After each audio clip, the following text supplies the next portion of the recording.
I want to bring in Republican Congressman Andy Biggs, representing the people of Arizona's 5th District. Congressman, thanks for stopping in. Thanks, Patrick. Good to be with you. All right. Now, Speaker Pelosi and the House Democrats met this morning to discuss the next steps going forward as the Mueller probe has now come to an end.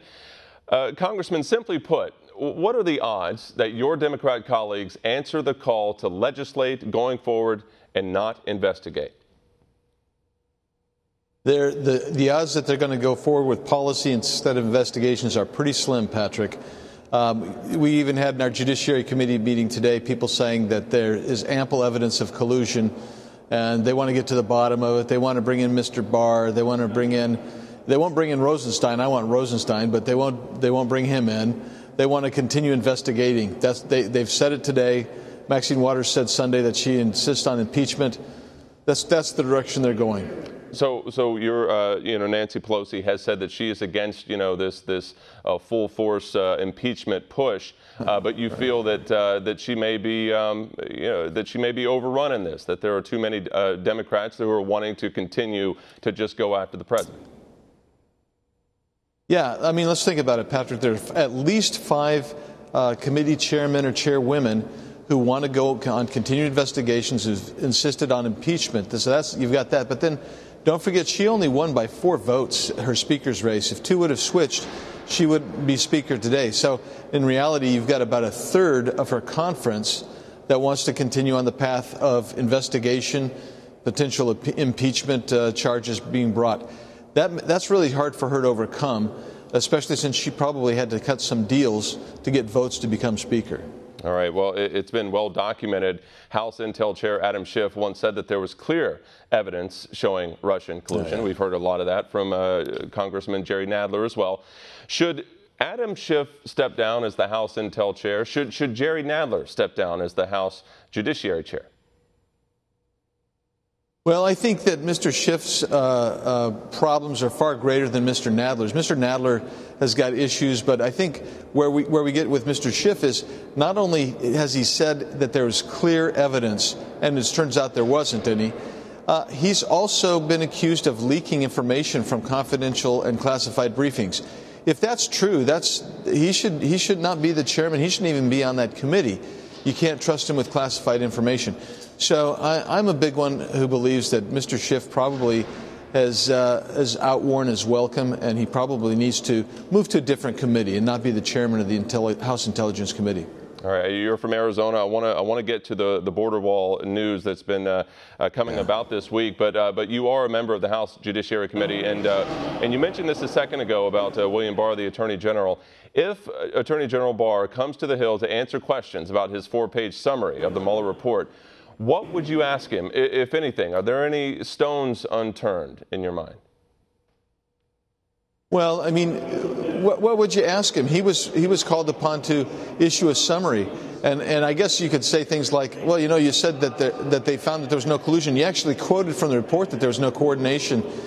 Did you really mean it when you quoted from it? I mean, having Mr. Barr come in is a waste of time, quite frankly. It's a waste of resources. If you want to get some more information, let's get some FISA applications that were redacted. Let's get to the original scope letter. Let's go back to Fusion GPS. Let's find out with the Hillary Clinton campaign how much they paid to their cutout Perkins Coie to give to Fusion GPS, which is the dossier that actually started this whole thing. Let's bring in James Comey again and find out if he's going to be consistent or inconsistent with his stories.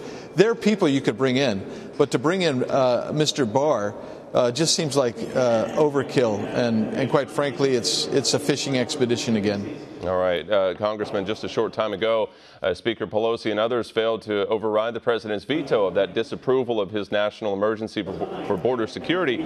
As we've mentioned in this show, another win for the president. You voted in support of the president, of course. I want to ask you about some newfound money for wall construction there along your border. But first, would you say that this is the president's one of his best weeks since taking office as a lawmaker? Do you feel a weight has lifted? Do you see some daylight here? Yeah, I think so. I mean, look, the Mueller investigation has really sucked up a lot of oxygen in the room here in Congress. And before that, we were battling over Obamacare and whether we were going to clean repeal it or whether we were just going to rearrange the chairs on the Titanic. So for the president to have this victory based on the Mueller report, for it to vindicate him in basically every way there was, for the fact that you have the Democrats and the left-wing media having to respond to their bad coverage, and then you start looking at the Mexico City policy, and then you start looking at the 57 miles of border wall going in. You got to say this is a pretty solid week for the president, perhaps the best indeed of his presidency. And as you just mentioned, the Pentagon did approve $1 billion for 57 miles of new wall construction in Arizona, your state, and Texas.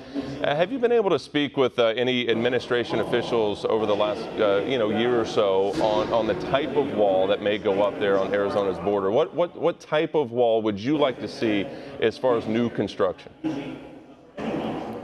Well, if we had my druthers, we'd be having a concrete wall with ability to see through cameras and other technology, but we're not going to get that. So I'll take the bollard fencing, which is essentially 30 feet high, and it's metal, but you're going to have to put all kinds of additional things on there to prevent people from, because they're climbing it up. I've actually seen people shinny up in about 6 seconds and slide back down, even if there's razor wire. So this is a problem, but the reality is, you actually, with the bollard fencing that they're putting up, that's a pretty good kind of fencing to allow us to see what's going on. There are all kinds of problems even with fencing, but it's going to reduce, I believe, the number of people crossing. It's going to funnel them to certain places so we can interdict, and hopefully human trafficking and drug trafficking will go down with a fence. And are you looking for more money in this way, possibly siphoned, from Pentagon projects? Is that one way to do it? Yeah, well, there's some. That's one way to do it, and so the emergency declaration will bring some money in. There's also money that can come in through. He claimed his statutory authority that there's a active drug corridor, so that'll give him a couple $1 billion. There's about $700 to $800 million in a Treasury asset forfeiture fund. So he's got some money now that he can work with, and I think that the question now is how quickly can we get the Army Corps of Engineers to either subcontract or to actually commence building fence. All right. I know you're busy, but I have to ask you this final question. I know you put in a request to the president to obtain documents regarding some misdeeds by the Department of Justice. What are you expecting to see from that? Well, if we can get the FISA warrant applications, we're going to find out who approved using the Fusion GPS documents. So you got the bad dossier. And the only other thing to it was the dossier infused reporting, media report. So they got FISA warrants to spy on American citizens. That's illegal, and it shows corruption of power. But then you're also going to, I hope to be able to see the relationship between Bruce Orr, Fusion GPS, and what was going on with FBI at the highest levels, where they were taking the word of a Democratic opposition research firm to open up this criminal investigation and counterintelligence investigation against the future president of the United States. That's an abuse of power. I think there's evidence there. We need to see that evidence.